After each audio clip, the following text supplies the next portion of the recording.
बिस्मिल्लाहिर्रहमानिर्रहीम, अस्सलाम वालेकुम। इसराइल के लिए इस वक्त सबसे बड़ा तबाहकुन मरहला ये हो गया है कि आप ये मनाजिर देख सकते हैं। इस वक्त इसराइल की फौज और पुलिस और एजेंसियां खलबली उनमें मच गई है कि बहुत सारे फाइटर्स ग्रुप्स इस वक्त तिल अवीव में दाखिल हो चुके हैं और ये नितनिया कॉज से दाखिल हुए हैं और अचानक से डिसअपियर हो गया, यानी गायब हो गया। सीन ये हुआ है कि एक कश्ती आई और उसमें फाइटर्स थे और फाइटर्स जब आए तो पता ये चला उनको कि वो ऑपरेशन करने के लिए आए हैं, इसराइल के अंदर लड़ने के लिए आए हैं। तो वो वहां से निकलते हैं और निकलने के बाद तिल अवीव में एंटर हुए और इनको अब समझ नहीं आ पा रही कि वो कहाँ रही। सारी रात उसको ढूंढते रहे, इनको बॉट मिली। समंदरों से आना सबसे ज्यादा मुश्किल काम होता है, लेकिन ख्याल ये किया जा रहा है कि हिजबुल्लाह के फाइटर्स इस वक्त इसराइल में दाखिल हो गए हैं और ये पहली दफा ऐसा मामला होगा कि जब लेबनान के फाइटर्स का डायरेक्टली इसराइल के साथ मुकाबला होने वाला है। देखिए, इसराइल में इस वक्त खलबली मची हुई है और उनको ये बात समझ नहीं आ रही। आपको पता है कि कल रात को हसन नसरुल्लाह की तकरीर थी और जैसे ही तकरीर खत्म हुई तो इसराइल ने 100 के करीब स्ट्राइक किए लेबनान के अंदर। तो अब सीन ये है कि लेबनान के यानी मामलात इतने खराब हो गए हैं कि उन पर मुसलसल 3 दिन से 3 दफा इन्होंने हमला किया। यानी आप सोचिए, एक दफा 5000 हमले थे, 100 स्ट्राइक कर दिए, परसों फिर हमला हुआ। अब सीन ये हुआ है कि उन्होंने बदला लेने का फैसला किया है। जैसे कल हिजबुल्लाह के लीडर ने कहा कि भाई हम इस सारी सूरत हाल में छोड़ेंगे नहीं और जो आपने हमारे साथ किया एग्जैक्टली उसी तर्ज का हमला करेंगे, यानी मोबाइल फटेंगे, लैपटॉप्स, बैटरीज, ये वो। लेकिन उससे भी बढ़कर सीन ये हुआ है कि लेबनान ने ईरान को इन्फॉर्म कर दिया है कि अब बहुत सारी सूरत हाल खराब हो गई है, अब हम लड़ाई करने के लिए जा रहे हैं, हम हमला करने के लिए जा रहे हैं, अब हमारी कैपेसिटी से चीज़ें बाहर हो गई हैं। और उन्होंने कहा कि अब नए ऑपरेशन हम स्टार्ट करने वाले हैं इसराइल के खिलाफ। और ये उन ऑपरेशन की गालिबन पहली कड़ी है कि फाइटर्स दाखिल हो गए हैं। देखिए, जो काम होना था आज से 2 साल या 4 साल बाद, वो काम अब हो गया है क्योंकि इसराइल ने चीज़ों को ट्रिगर कर दिया है और उन्होंने जाहिर सी बात अब जो टारगेट कर रहे हैं, जिन लोगों को वो टारगेट कर रहे हैं, तो इस सूरत हाल के अंदर उन्होंने पूरी तरह अब हमलावर होकर ये चीज़ें तबाह करनी है। अब असल में सीन ये हुआ है कि एक तो नॉर्थ की साइड से लड़ाई शुरू होने वाली है, इसराइल की फौजें भी वहाँ पर, इन्होंने कहा कि हम इंतज़ार करें।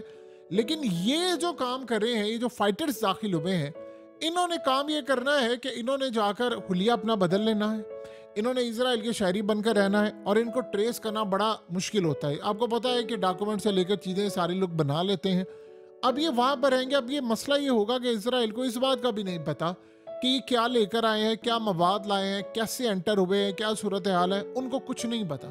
लेकिन उनको ये पता है कि अब हमारे मुल्क में दाखिल हो गए हैं तो हमारे मुल्क में दाखिल होकर अब ये कुछ करने वाले हैं।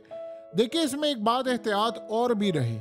इसराइल ये भी काम कर सकता है कि खुद ही अपने मुल्क के अंदर कोई जाली कार्रवाई करके तो नाम दूसरों पर लगाकर एक बड़ी जंग का यानी सिलसिला शुरू कर दे। अब सीन ये है कि इसराइल ने जो एंट्री ली है उसमें आपको पता है कि सबसे बड़ा मरहला ये आ रहा है कि अंदर से रेजिस्टेंस इतनी ज़्यादा आ रही है। ये जो लड़ाई वो कर रहे हैं बहुत सारे मामलात में और आगे चीज़ें चल रही हैं। आपको पता है कि इस वक्त मैक्रन ने, ये आप ज़रा देखिए मनाजिर, ये फ्रांस का सदर मैक्रन है, उसने इसराइल के साथ नहीं लेबनान के साथ खड़े होने का फैसला किया। उसने लेबनान का झंडा पीछे लगाया और कहा कि मैं लेबनान के साथ खड़ा हूं, इसराइल के साथ नहीं। आपके साथ जो हुआ, इसराइल ने बड़ा जुल्म किया है, हम आपके साथ खड़े हैं, जो बर्बरियत की है। अब आप ये सोचें कि इस तरह यानी किसी भी इस्लामिक कंट्री के किसी लीडर ने खड़े होकर ये काम नहीं किया, किसी में जरूरत नहीं थी, लेकिन फ्रांस के इस सदर ने उठकर काम किया। लेकिन इस सारे मामले पर अब आप ये देखेंगे कि इसराइल के खिलाफ ऐसे ऐसे रेजिस्टेंस बढ़ती जाएगी। अब फ्रांस के सदर को तो हटाना लाजिम हो गया है, जाहिर सी बात है जो इसराइल के खिलाफ जाएगा उसको तो वो नहीं छोड़ने वाले। तो अब अगला मरहला जो पहुंचने वाला है वो लेबनान के साथ यूरोप की और कंट्रीज भी ऐसा ऐसा खड़ी होना शुरू हो जाएंगी और बहुत सारे मामलात खड़े होना शुरू हो जाएंगे। लेकिन यहाँ जो सिलसिला शुरू हुआ है वो इसराइल के लिए बड़ा मुश्किल है कि अब मेरे खिलाफ यानी इस्लामिक कंट्री से ममालिक खड़े नहीं हुए तो ये हो गया। अब सबसे बढ़कर लेबनान ने जो वाज़ह किया ईरान पर कि हम करने जा रहे हैं जॉइंट स्ट्राइक, यानी उसमें गालिबन इनकी जो फोर्सेस होगी, एक तो ये साइबर हमला कर सकते हैं, उसके अलावा अब ये जो अपने बंदे अंदर इन्होंने घुसा दिए हैं, ये किस लेवल पर जाकर हमला करेंगे ये अभी तक किसी को नहीं पता। ये क्या कार्रवाई करेंगे, उनके मिलिट्री हेडक्वार्टर्स उनके सामने हैं और इस वक्त हालत ये है कि इसराइल के तमाम बड़े ऑफिसर्स की सिक्योरिटी हाई अलर्ट कर दी गई है, ऑलरेडी है, लेकिन अब बहुत ज़्यादा हाई अलर्ट कर दी गई जब से तेल अवीव का ये मामला हुआ। आपको पता है कि जब कोई अंदर घुस जाता है तो सबसे ज़्यादा जो पैनिक होता है वो अवाम में फैलता है।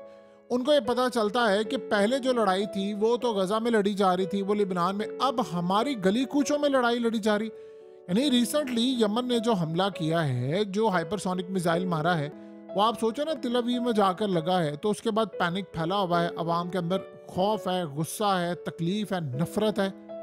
अब ऊपर से ये सिलसिला शामिल हो गया है कि फाइटर्स जो हैं वो तेल अवीव में दाखिल हो गए हैं।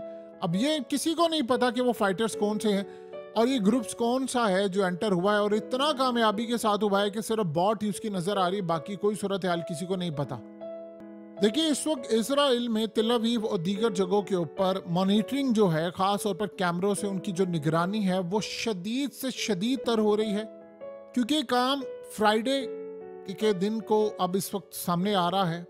लेकिन सूरत हाल ये है कि इनको अंदाज़ा है इस बात का कि वीकेंड के ऊपर जो फौजी और ये जो एजेंसियों के लोग हैं उनकी जो छुट्टियां होती हैं, यानी जो तबादले होते हैं, वो भी रोके गए हैं। जो छुट्टियां होती हैं जिन ऑफिसर्स की, उनकी छुट्टियां भी मनसूख कर दी गई हैं। यानी अब आप ये सोच लें कि 24/7 इसको काम हो रहा है। अगर ये मामला इस तरह हुआ कि पहली दफ़ा ये काम हुआ, यानी आपको पता है कि जो फवाद शुक्र को मारा था वो इसी तरह था कि इसराइल के बहुत सारे जो खुफिया जासूस थे वो गए थे और उन्होंने जाकर वो कार्रवाई करवाने में किरदार बड़ा अदा किया था। जाहिर सी बात है, अंदर के लोग शामिल हो, उसी तरह कार्रवाई हो सकती है। तो इस वक्त इनको खतरा ये है कि अगर ये लोग ऊपर जाकर इन्होंने कोई हमला करने की कोशिश की तो आवाम के अंदर फैल जाएगा पैनिक, अवाम के अंदर खौफो हिरास फैल जाएगा कि आप बॉर्डर की सिक्योरिटी भी इस वक्त देने में नाकाम रहे हैं, समंदरों से भी नाकाम रहे हैं, आप हमें लिबनान के हमले से भी नहीं बचा पा रहे। आपको पता है, कल हसन नसरुल्लाह ने इनको एक चैलेंज दिया। उसने कहा कि आप नॉर्थ की साइड से वो जो हमले कर रहे हैं, उन्होंने कहा कि आप लोगों को निकाल रहे हैं, और उसके बाद अब आपने लोगों को कहा था कि हम इनको वापस लेकर आ रहे। क्या था, मैं चैलेंज करता हूँ, हम ला कर दिखाएं इनको, हम उनका वो अशर करेंगे कि जो बाकी रह गए वो भी सारे निकल जाएंगे। असल में उन्होंने पैगाम दिया था अवाम को। कल उनकी जो तकरीर है वो जाहिर सी बात है सारी दुनिया ने देखी, इजरायली मीडिया पर चली, उनके हर शख्स के मोबाइल पर तक ट्रांसलेट हुई, उन्होंने सबने तकरीर सुनी कि वो क्या कह रहे, क्योंकि इसराइल की अवाम का मुस्तकबिल जाहिर सी बात है तकरीर से वाबस्ता था। उसमें जो उसने बात की है वो बड़ी अजीबो गरीब है। उसने कहा तुमने जो हमले किए हैं पेजर डिवाइसेस के, लैपटॉप्स के, बैटरियां फाड़ने के, उसने कहा सेम नेचर का हमला हम करने जा रहे हैं। कहाँ पर होगा, किस जगह होगा, ये हम नहीं बताएंगे, लेकिन ये हमला तैयार बैठा हुआ है। तो इस वक्त उन्होंने असल में पैगाम दिया था इसराइल के अवाम को कि आप देखेंगे कि आपके हाथ में जो मोबाइल्स हैं, ये वो है, ये सब कुछ इसी तर्ज का आप पर हमला होगा। और जो सूरत हाल इस वक्त देखी जाए पिछले काफ़ी अरसे से, यानी 350 दिन के करीब इस वक्त होने वाले हैं, और ये अगर देखी जाए सूरत हाल, तो इससे एक चीज़ तो जाहिर होती है कि जो हालिया उन्होंने हमले किए उस पर इजराइल के अवाम को गुस्सा है और उनको ये पता है कि जो उन्होंने कहा है वो करके दिखाया है। तो एक तो सूरत हाल यहाँ पर हो रही है। दूसरी सबसे बड़ी सूरत हाल है कि इसराइल ने इस वक्त, यानी जो बहुत सारी रिस्ट्रिक्शंस लगाई हुई थी, जगहों पर आप यहाँ नहीं जा सकते, वहाँ नहीं जा सकते, वहाँ से अब लोगों को हटाना शुरू कर दिया है। यानी नॉर्थ की साइड से उनको पता है कि अब लिबनान हम पर हमले कर रहा है। देखिए, अमेरिका इनको बार बार वार्न कर रहा है। इससे एक नुकसान इनको देखिए कितना बड़ा हो चुका है कि आज के दिन में, कल जब ये खबर आई है कि चाइना की फैक्ट्रीज ने 24/7 डबल शिफ्ट में काम करना शुरू कर दिया है, धड़ाधड़ वो ऑर्डर्स बना रहे हैं, जो ख़ास तौर पर इलेक्ट्रॉनिक डिवाइस से मिडिल ईस्ट के अंदर जो मोबाइल फ़ोन्स थे, गवर्नमेंट के, प्राइवेट सेक्टर्स के, सब ने बंद करवा दिए हैं कि भाई किसी वक्त फट सकते हैं। तो सारे ऑर्डर्स जो अब जा रहे हैं वो चाइना को जा रहे हैं, और चाइना के पास कैपेसिटी इतनी है कि वो पूरी दुनिया का माल बनाने के लिए पूरी तरह तैयार है। अब मसला सारा क्या आ रहा है? मसला सारा इस वक्त ये आ रहा है कि अमेरिका को, इजराइल को और यूरोप को इस वक्त निशाने पर दुनिया ने रखा, वो इन पर भरोसा करने को तैयार है। और सारी दुनिया को ये बात पता है कि हमने जो अब मोबाइल लेना है वो चाइना के ऊपर रिलाई कर सकते हैं, लेकिन हम इजराइल पर रिलाई नहीं कर सकते और यूरोप पर भी नहीं कर सकते। इसका असर लॉन्ग टर्म में इतना ज़्यादा आने वाला है कि कोई भी इलेक्ट्रॉनिक डिवाइस जो है वो आज के बाद अगर यूरोप से आती है या अगर वो आती है अमेरिका से, तो उस पर एतबार नहीं किया जा सकता कि उसमें इसराइल का कितना इन्फ्लुएंस हो। आपको पता है कि जो खास तौर पर कंपनी थी बैक, वो असल में इसराइलियों की थी। पहले ये कहानी सामने आ रही थी कि नहीं, वो कोई यूरोपियन खास तौर पर कंपनी थी, उन्होंने जो ताइवान की कंपनी का लाइसेंस लिया हुआ था, लोगो शोगो लगाया था, बाद में पता चला कि वो कंपनी इसराइल की थी, वो उनके लिए काम नहीं करी थी, वो थी ही इसराइल की इंटेलिजेंस एजेंसी मोसाद की। तो आप ये सोचो, उन्होंने ऑर्डर लेकर अब, लेकिन अभी तक लेबनान इस सारे मामले को नहीं, ये इस चीज पर देख पा रहा, उसने अभी तक लोगों को सामने नहीं लाया कि जिसने परचेजिंग की है उसने उसी कंपनी से क्यों परचेजिंग की है जो इसराइल की थी। जाहिर सी बात है, इसका मतलब है बंदे अंदर लगे हुए थे उनके। सो उन्होंने इस सारे मामले को भी देखना है। देखिए, असल बात यह है कि बात वही आ जाती है, गद्दारी। असल बात यह है कि अंदर से मुखबरी। तो अब ये जो लोग एंटर हुए हैं इसराइल में, ये भी कुछ इसी तरह का काम करने जा रहे हैं। क्या इनको एंटर करवाया गया है? क्योंकि इतनी आसानी के साथ तो आप एंटर हो नहीं सकते जबकि अंदर की मदद ना हो। अगर वहां मदद हो रही है तो यहां भी हो सकती है। तो ये तो आने वाले वक्त में पता चलेगा।